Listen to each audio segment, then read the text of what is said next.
Hey, I'm Yipley, and welcome back to the new Super Mario Bros. DS Any% Speedrun tutorial. In this episode of the tutorial, I'm going to go over how to do RNG manipulation. RNG manipulation allows us to get the blue shell in 1-2 a lot more consistently. The setup and work put into making this trick work is pretty tedious, so it's only recommended if you're going for a 23, unless you play on Wii Virtual Console. If you do, learn RNG manip right away, because it's going to be a whole lot easier.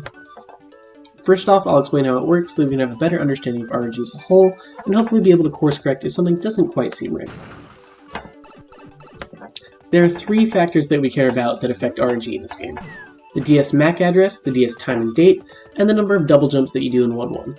Firstly, the MAC address. Each DS has its own MAC address, which is basically a string of numbers and letters that act as your DS's identification. No two MAC addresses are the same. In this game, the MAC address affects RNG. That means that you'll have to find your own setups for your DS. You don't need to know your MAC address, just know that no one else's setups will work for you. So that kind of sucks, but it's just something we're going to have to do. Secondly is the DS's time and date. We set the time and date to the same thing every time, and use this to hit the same few RNG seeds each time we start the run. The windows to hit each seed are really small, so you're going to have anywhere from 5 to 15 seeds to keep track of. To hit these windows, you'll see runners that use RNG manip go to their DS's settings every time they do a run. The way that we know which seed is which is by looking at the toads in the background of the opening cutscene. The toads' patterns are dependent on RNG, so we can use toads' patterns to keep track of and identify our seeds. It is highly recommended that if you play on DS, you keep track of your toad patterns by writing a simple description of them, and write down how many double jumps work for each toad pattern, or RNG seed, that you find. Thirdly is the number of double jumps that you do in 1-1. It sounds weird, but one of the only things that affects RNG in 1-1 is when you complete a double jump, not a triple jump. Triple jumps do not affect RNG. It's really strange, but that's just how it was programmed.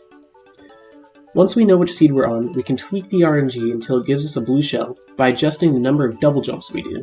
For example, let's say we hit seed A. It doesn't give us a red block in 1-2, and we did 5 double jumps in 1-1. The next time we hit seed A, we want to do a different number of double jumps so we can get a different result. Hopefully a blue shell. We rinse and repeat until we find a number of double jumps that gives us a blue shell when we hit seed A. Before we actually start looking for seeds, let's go over how to start the game at a consistent time. Okay, so first you're going to choose a time, doesn't really matter what, and you're just going to press A to set the time, and then quickly press the off button twice to reset the console. On different consoles like 3DS, you might need to just press B until you get out of the settings and then reopen the game. That's just how it is on that console. But on this one, you just press the off button twice. So after that, the game will start, and you just mash through until you get to the file select, and then you just select the file. And that should start the game within, like, as long as your mashing is semi-consistent, like 0.5 seconds. At absolute worst, 0.5 either way. So if you do this exactly the same every time, you should see the same toad patterns start to show up, and then you'll know you've done it correctly. If you play on Wii VC, you can skip all of this by simply setting a save file, file select, and reloading it whenever you need to reset. This also guarantees the same exact seed, so you'll actually be able to reset more quickly than DS runners, and you can do this 100% of the time, 100% consistent every single time. While DS runners have to be like only 90% consistent at best and use tons of brain power during runs, just to remember the seeds if you don't have your sheet. So it's good to keep your sheet by you so you don't have to use as much brain power. And also you'll hit strange seeds you've never seen before and just won't be able to do it. So that's kind of weird. Another thing that just makes life easier for runs is setting an offset on your timer. So you'll see here my timer is set to -9.8. That's so that when I press the actual file select, I don't need to press as many buttons when I do it, just so it's easier to get Luigi, which is you should play as Luigi. It doesn't save time, but you should do it. So I didn't actually press the timer there. Oops, I had some golds for some reason. So yeah. I'll go here and reset the console, do the whole thing, and then for my setup, it's when these two blocks hit together, and then 9.8 seconds later, I should start the run. You don't need to do this, of course. You can just play with Mario with no offset, that's fine. But it's just nice. Okay, now we can finally get to Setup Finder. As I mentioned before, you're going to want to write down your toad patterns and the number of double jumps that work for each seed. So you're going to choose a time and date, just whatever you want, and write it down. You're going to restart the console like I showed earlier, using that time and date.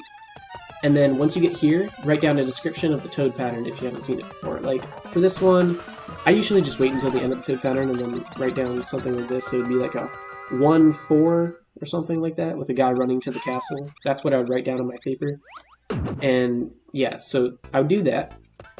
And then I'd go to 1-1 after I wrote that down. And I'd complete it and record the number of double jumps I do. My hands are really cold, so I'm probably going to mess up, but let's just count the double jumps. So that's 1, 2, again, don't count triple jumps. Triple jumps don't count. 3, sparse area for double jumps here. 4, and then here is 5 and 6. 6 double jumps.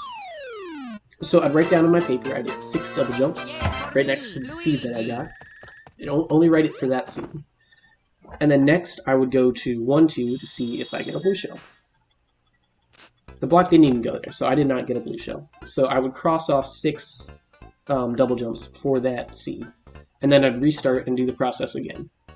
But if you do get a blue shell after doing that, circle that number. That's going to be the number of double jumps that you want to do for that seed every time. So if you're in a run and you see that seed, that same toad pattern, you're going to want to do 6 double jumps in 1-1, and you should get a blue shell. So yeah, you just keep doing that until you have a decent number of seeds that you know the patterns for. So yeah. Sometimes it's gonna take a long time to find the correct number of double jumps, and you'll end up with some really like hard number of things to do, like 10 double jumps or something, or 12 if you're Josh. And you're gonna have to get really creative with your 1-1 gameplay just to have the ability to do 10, 12 double jumps in that level. So yeah, you're just going to need to get really creative and maybe even ask around if you don't know how to do that many double jumps. So yeah. And yeah, sometimes you'll get a seed that you've never seen before, or you only see it once or twice. Just don't even worry about those seeds. They're just, you don't get them often in runs. So if you do, you can just reset and start over. But the amount of times, if you get the seed more while trying to set up and find the seeds, the setups, you'll get it more in runs. So just, yeah, don't worry if you don't see a seed, or if you have a seed that you don't have the number of double jumps for. It's fine, you probably won't need it. So yeah, you're not going to be able to get the correct amount for every seed, so just get as many as you reasonably can and just move on. So if the correct number of double jumps is really tough to get, like you get 12 on like 2, well, this probably isn't going to happen. You can probably just do it with whatever seed you get. But let's just say it's getting really difficult and you're not getting a blue shell. You've tried 17 different double jump patterns. That's an exaggeration. But you can actually just try a different time or date, and you'll have to restart the whole process. You'll have to erase everything on your paper and do it again. But if the patterns are just that bad, that's an option. So that should cover finding all of your setups. So the process for using your setups and runs is really similar to what you just did. It's exactly the same, except when you see a toad pattern that matches a seed you've written down, you just do that many double jumps. So yeah, if you don't see it, if you see a seed, toad patterns that you don't have written down, you could just play it out and hope you get blue shell, or you could just reset the console and try again until you get a seed that you do know. So yeah, if you did it properly, you should save that sweet 15 seconds. It's real nice, especially when you can do it all the time and you just get free time save. So yeah, that should be all there is to know about RNG manipulation. This is a pretty complicated topic, so if you have any questions, please ask. So yeah, that's all there is. See ya.